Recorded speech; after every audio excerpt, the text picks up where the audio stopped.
Padulong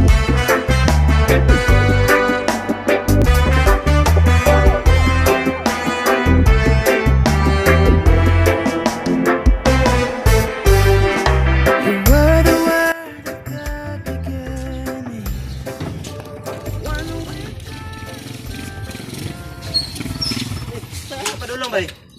Sabay turitan bay. Wala akong computer ba? Wala sa akong ibati nga kalaay. Wala na akong kalipay. Internet mo kalipay bay. Bay. Abi nung bay. Ay baylo mo kadit nga kalipay sa hangtod mong kinabuhing pagmahay.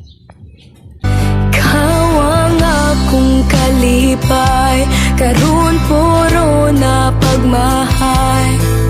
Nganong imo man kong giduwaan, abi na kog tinud anay.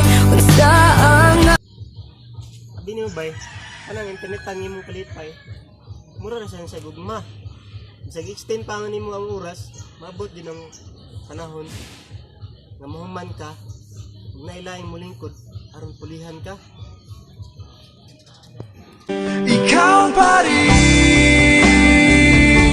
ang hanap ng pusong ligaw.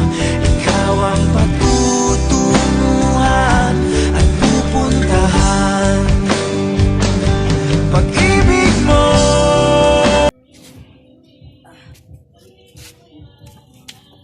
Uy! Bay! Ano mong duha diri bay? May kasikas mo na ako diri bay. Iskot, may kabayan siyang kalipay bay. Kay internet daw yung kalipay. Ito dahil pero sa di mong kalipay bay. Bulo mo bay?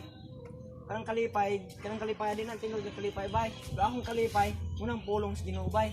Kung kapalo mo, Ginoo na giandam mga kalipay para sa inyong ugma bay. Mao ba bay? Unsay angay mong buhaton bay? Ang inyong buhaton bay, bay pa mag-alagad mo sa Ginoo bay kay muna tinuod nga kalipay. Ingon siya diya sa Biblia diya sa Psalms 37 verse 5 bay nga itugyan ang tibuok ninyong kinabuhi sa Ginoo.